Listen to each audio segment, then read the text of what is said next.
दिलदार की आवाज़, जिक्रे नबी पाक, जिक्रे मिलाद पाक। अब क्या यहाँ पर जब इतनी बड़ी हदीस मुदल्लिल मैंने बोल दिया हूँ कि जो भी क़यामत तक मेरा उम्मती मेरे मिलाद का जश्न मनाएगा, मेरे मिलाद का जश्न मनाएगा, ये हम क्या मना रहे हैं? ये हम जश्न मिलाद मना रहे हैं। और हमारे हुजूर पीर मुर्शिद ने क्या फरमाए हैं? विरसे में छोड़ जाऊंगा मिलाद की लगन, मेरे बच्चे भी जश्न विलादत मनाएंगे। नारे रिसालत, नारे रिसालत, शहर शहर गली गली, शहर शहर गली गली। सुभान अल्लाह, सुभान अल्लाह।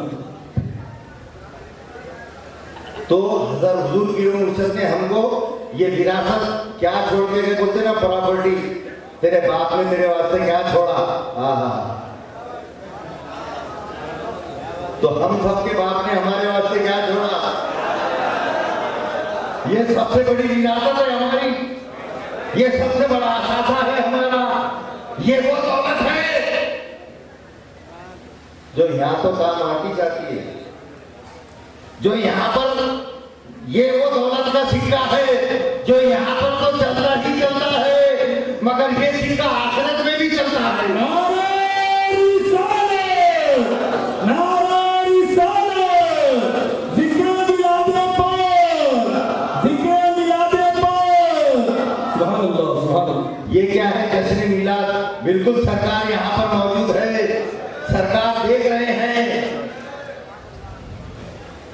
और यहाँ पर मौजूद भी है सरकार हर वक्त हर घड़ी। हमारा तो अकीदा है, हमारा ईमान है, मगर यहाँ पर भी मौजूद है सरकार और सरकार देख रहे हैं। एक वाकया जिंदगी तौर पे याद आ रहा है नाजी फकीर फकीर को कि क्या बदल मिलता है सरकार की मिलाद मनाने का और क्या होता है। हजरत रबी बिन सुलेमान बहुत बड़े बुजुर्ग थे। हजरत रबी बिन सुलेमान हज के इरादे से निकले थे, यानी सरकार को चाहने का, सरकार की आल को चाहने का, सरकार की औलाद को चाहने का क्या इनाम मिलता है। हजरत रबी बिन सुलेमान बहुत बड़े बुजुर्ग अल्लाह वाले हज के इरादे से निकले। जाते जाते कूफा में रुके, अपने तमाम साथियों के साथ थे। जाते जाते कूफा में रुके, रुक कर टहलने के लिए ऐसा जंगल की तरफ निकले। हजरत रबी बिन सुलेमान उन्होंने देखा एक खच्चर मरा हुआ पड़ा है, मुर्दार पड़ा है एक खच्चर, और एक औरत, एक माई उसका गोश्त निकाल रही, मरे हुए मुर्दार का। उन्होंने देखा ये तो हराम गोश्त, ये तो हराम है, मुर्दार पड़े वाला खच्चर, और ये माई उसका गोश्त निकाल रही है, ये किसी को खिलाना दे।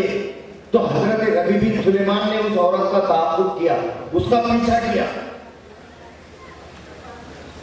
पीछा करते करते गए, एक बड़े से दरवाजे में वो माई चली गई। हजरत रबी बिन सुलेमान उसके पीछे चले गए उस दरवाजे में। उसने देखा जब वो अंदर गई, वहां 4 लड़कियां बैठी हुई थी, वहां 4 लड़कियां बैठी हुई थी। उस माई ने वो गोश्त को लिया और वो अपनी बेटियों को कहने लगी कि इसको भून लो और खा लो, इसको भून लो और पका कर खा लो। जब वो बच्चियां ने वो गोश्त लिया और भूनने लगी तो हजरत रबी बिन सुलेमान ने आवाज दिया, है बच्चों रुको, और फिर कहा, अरे माई तुम इन बच्चों को हराम गोश्त खिलाती है, ये हराम है। उस माई ने रोते हुए कहा, हम 5-6 दिन के भूखे हैं और हम सैयदे सादात के घराने के हैं, हुजूर की आल से है, हुजूर की औलाद से निस्बत है हमारी, और जब 5-6 दिन कोई भूखा रहे तो हराम भी हलाल हो जाता है। आप कौन है? रबी बिन सुलेमान हूं। बोले अरे माई रुक जा, तू ठहर जा, मैं अभी आता हूं। आप गए, अपने काफिला जो रुका हुआ था कूफा में, वहां पर जाकर अपने साथियों से कहा तुम हज को चले जाओ, मैं नहीं जाता। 600 दरहम थे आपके पास, 100 दरहम का आटा वगैरह खरीदा और 500 दरहम आटे के अंदर छुपा दिए। और जो भी अपन हज करने के लिए जो लगता है, पहन जो लगता है, 2 कपड़े वगैरह जो भी रहते, वो सब वो माई को ले जाकर दे दिए और कहा कि माई ये ले आटा है, इसमें कुछ पैसे और ये कपड़े चादर वगैरह तुम रख दो। आपने हज का इरादा तर्क कर दिया। उस माई ने हजरत रबी बिन सुलेमान को दिया दुआ दी कि अल्लाह ताला इसका अजर तुमको इस दुनिया में भी बता दे और इसका अजर अल्लाह ताला तुझे आखिरत में भी दे और तेरी हर मुराद पूरी हो। मदीने को जा रहे थे रबी बिन सुलेमान, तर्क कर दिए, आ गए वापस। अब कुछ दिन गुजरे, हज हो गया, काफिले वापस आने लगे। पहला काफिला आया, हजरत रबी बिन सुलेमान उसके इस्तेमाल को गए और दुआ की कि अल्लाह ताला आपका हज कबूल करे और अल्लाह ताला जो है तो आपको बहुत अच्छा इसका बदल अता फरमाइए। वो काफिले के लिए दुआ करे तो काफिले में से एक शख्स ने कहा क्या तू नहीं था हमारे साथ? रबी बिन सुलेमान, क्या तुम नहीं थे हमारे साथ? उन्होंने सुनी अनसुनी कर दिए, चले गया वो काफिला। दूसरा काफिला आया जो इनके दोस्तों का काफिला था, वो आए मिले करे। रबी बिन सुलेमान गए दुआ करने के लिए, अल्लाह तुम्हारा हज कबूल करे, अल्लाह दुआएं करने लगे। एक बहुत जिगरी दोस्त था उनका, ऐसा क्या दुआ कर रहा? बोले तू नहीं थे क्या हमारे साथ? ये क्या है? बड़े खुश हो गए और दिल में बोलने लगे, बेचारे समझ रहे थे कि मैं भी उनके साथ था। दिल में क्या बोले रबी बिन सुलेमान? वो बेचारे समझ रहे थे मैं भी उनके साथ था। चलो अल्लाह ताला ने उनकी समझ बना दिया, ऐसा सोचते। पीछे और एक वो काफिले में उनका दोस्त था जिगरी, आया, कहाँ है, कब से ढूंढ रहा? बोले मैं, ये लो थैली, एक थैली पोटली दिए, ये लो वो पोटली जो तुमने सरकार बाबे जिब्रील के सामने जो जारी है वहां पर मेरे हाथ में दी थी, ये लो संभालो तुम्हारी थैली।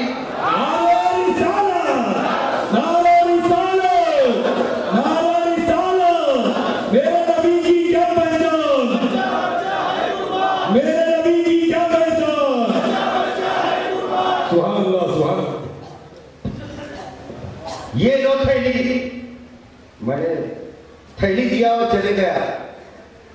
मैं सोचने लगा ये क्या तमाशा है, थैली दिया, मैंने खोल के भी नहीं देखा और रखे और बोले मेरी आंख लग गई, मैं सो गया। मैं सो गया, मेरा मुकद्दर जाग गया।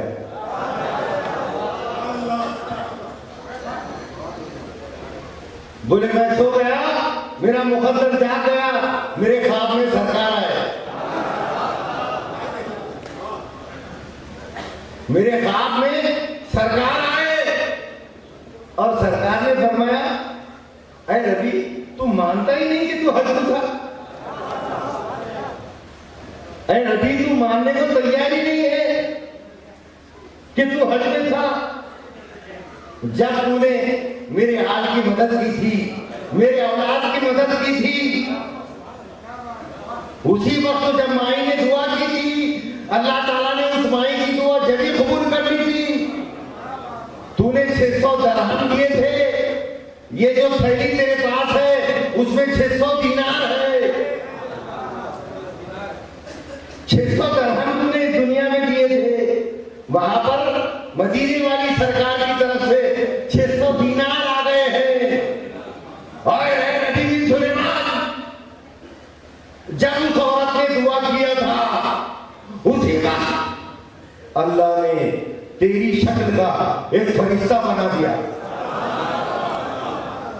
अल्लाह ने तेरी शक्ल का एक फरिश्ता बना दिया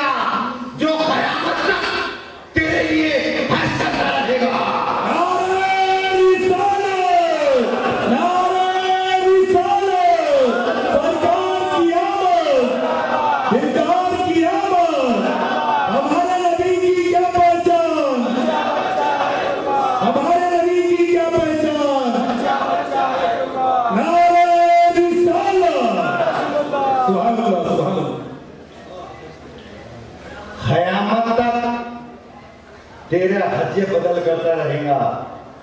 तेरी शक्ल का बना दिया एक फरिश्ता अल्लाह ताला ने, क्या बात है। वो औरत ने दुआ की थी कि अल्लाह ताला उसका हज वो माई ने इस दुनिया में भी दे, आखिरत में भी दे। दुनिया में 600 दरहम थे, दरहम होते हैं चांदी के और दीनार होता है सोने का। दरहम के बदले सोने के दीनार मिल गए। जब उठे रबी बिन सुलेमान खोले तो 600 दीनार थे। क्या बात है, ये है मेरे सरकार की शान। अरे क्या समझेगा बेईमान।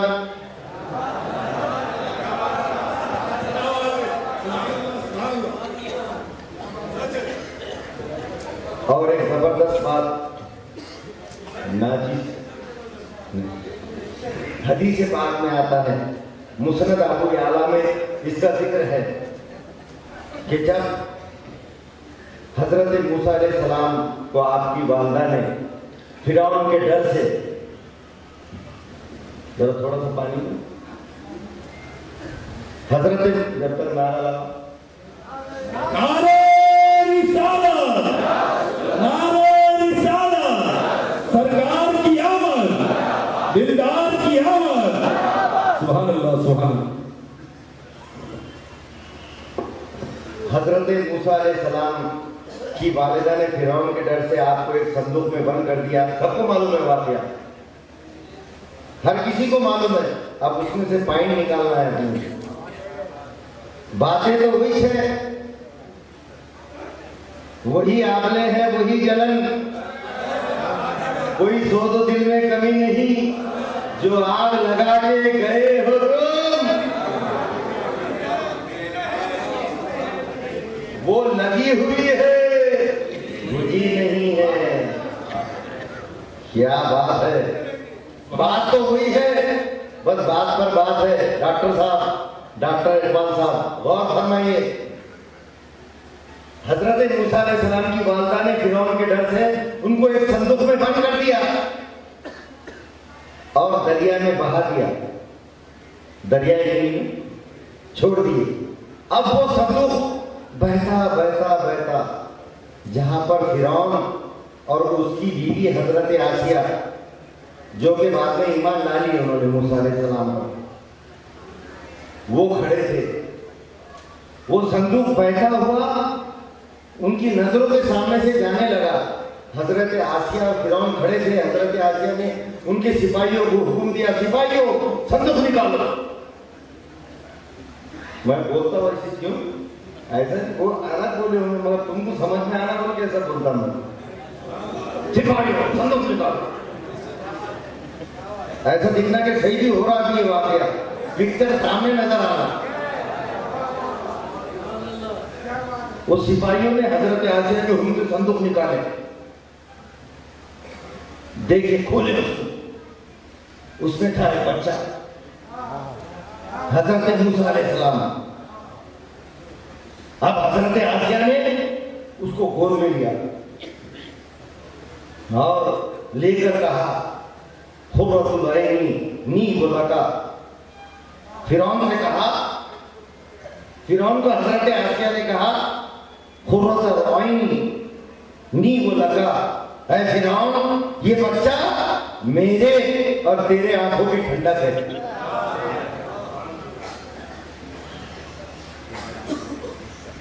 फिरौन ये बच्चा मेरे और तेरे आंखों की ठंडक है। जब आपने ऐसा कहा आपको ईमान नसीब हो गया। जब आपने मूसा अलैहिस्सलाम को कहा आपको ईमान नसीब हो गया। मगर फिरौन ने कहा ये बच्चा तेरी आंखों की ठंडक होगा, मेरी आंखों की ठंडक नहीं है। फिरौन ने क्या कहा, ये बच्चा, हजरत मूसा अलैहिस्सलाम जब छोटे थे, ये बच्चा तेरी आंखों की ठंडक होगा, ये मेरी आंखों की ठंडक नहीं है। ऐसा कर दिया फिरौन ने। मगर हजरत आसिया ने तो कहा था ये बच्चा मेरी आंखों की ठंडक, खुर्रतुल ऐनी नी लका, मेरी और तेरी। आपने उसका आंखों की ठंडक कहा, मूसा अलैहिस्सलाम को कहा, उस बच्चे को कहा, एक नबी को कहा। तो आपको ईमान भी मैसर आ गया और आला मुकाम भी अता हुआ, आला मकाम भी अता हुआ। सरकार जब मेराज पे जा रहे थे, डॉक्टर इकबाल साहब जरा गौर करने की बात है, सरकार जब मेराज पर जा रहे थे जिब्राइल अलैहि के साथ, तो सरकार ने जिब्राइल से पूछा, ऐ जिब्राइल, मुझे अजीब सी जन्नत की खुशबू आती है, क्या जन्नत करीब आ गई?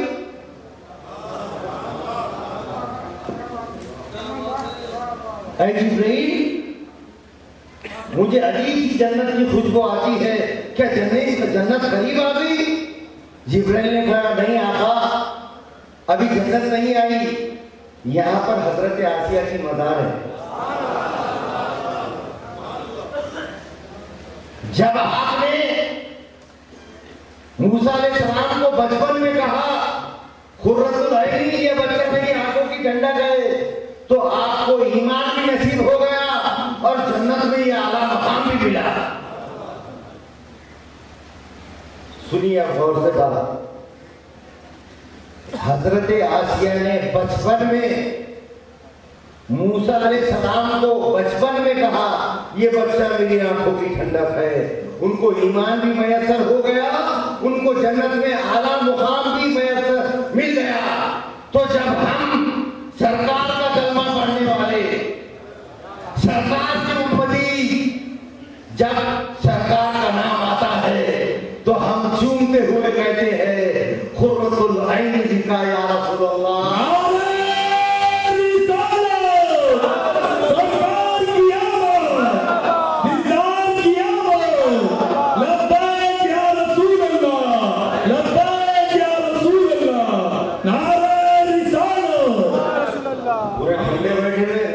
उठा के देने पड़ते तो समझ में आता, जाग रहे आप देखो,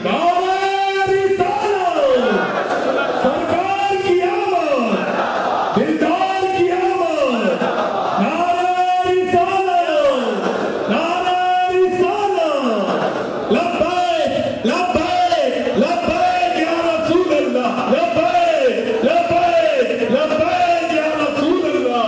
सुभान अल्लाह, सुभान अल्लाह। हाँ, ये है जागने का सबूत और ये है सरकार के सबूत। तो जब हम सरकार का नाम आता है, अज़ान में नाम आता है, तो हम बोलते हैं, खुर्रतुल ऐन जिका या रसूल अल्लाह, बोलो खुर्रतुल ऐन जिका, खुर्रतुल ऐन जिका या रसूल अल्लाह, खुर्रतुल ऐन जिका या रसूल अल्लाह, खुर्रतुल ऐन जिका।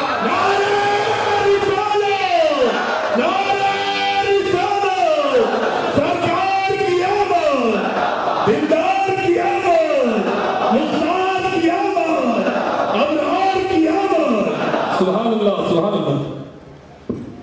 जब हजरत आसिया मूसा अलैहिस्सलाम को बचपन में गए, अरे मूसा तो मूसा है, मूसा कलीमुल्लाह है, मूसा कलीमुल्लाह होना और है, मूसा कलीमुल्लाह होना और है, और मोहम्मद हबीबुल्लाह होना और है। नारे रिसालत, नारे रिसालत, ज़िक्र मिलादुन नबी, ज़िक्र मिलादुन नबी। अल्लाह, सुभान अल्लाह। मूसा कलीमुल्लाह और है और मोहम्मद हबीबुल्लाह और है। वो तो इमामुल अंबिया है, इमामों के इमाम है, वो होना और है, ये होना और है। जब उनका नाम लेकर हम बोलेंगे, बिल्कुल क्या मकाम मिलेगा जन्नत में। माशाअल्लाह, सुभान अल्लाह। अदब का मकाम है। खलीफा हारून रशीद की बीवी मलका जुबैदा अपनी सहेलियों के साथ बैठी थी। खलीफा हारून रशीद की बीवी जुबैदा खातून अपनी सहेलियों के साथ बैठी हुई थी और अजान हो रही थी। कैसा अदब और आदाब का मुकाम है जहां सरकार की बात आ जाती है।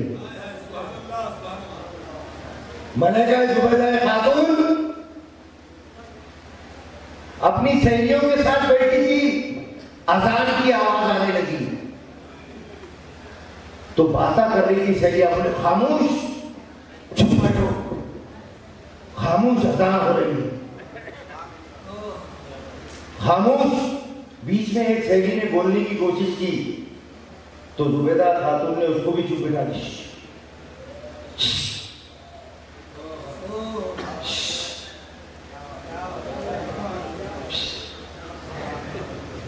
अजान हुई,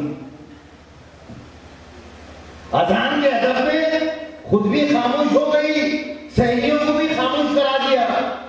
कुछ दिनों के बाद जुबैदा खातून का इंतकाल हो गया। उनके सहेली के ख्वाब में हजरत जुबैदा खातून आई तो उस सहेली ने पूछा जुबैदा खातून से, अरे जुबैदा, तेरे साथ क्या मामला पेश आया, क्या तेरी बख्शिश हो गई? तेरे साथ क्या मामला पेश आया, क्या तेरी बख्शिश हो गई? उसने कहा हाँ मेरी बख्शिश हो गई। बोले बख्शिश की वजह क्या बनी?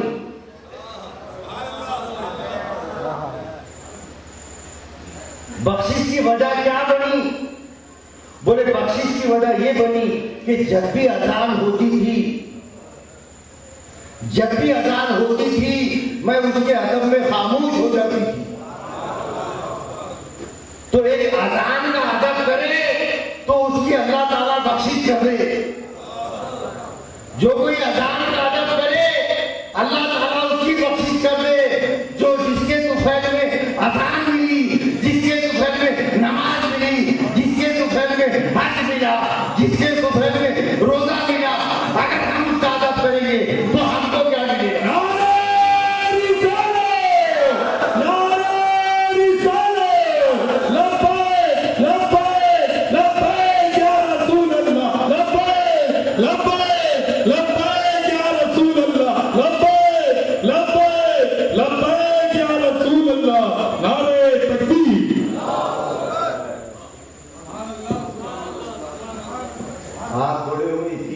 बातें कर रहा, कहां से आएंगे? बैठे हजरत ने क्या बोले शुरू में सुने नहीं तुमने?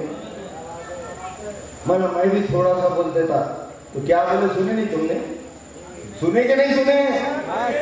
घबराओ ना, वो मैं हूं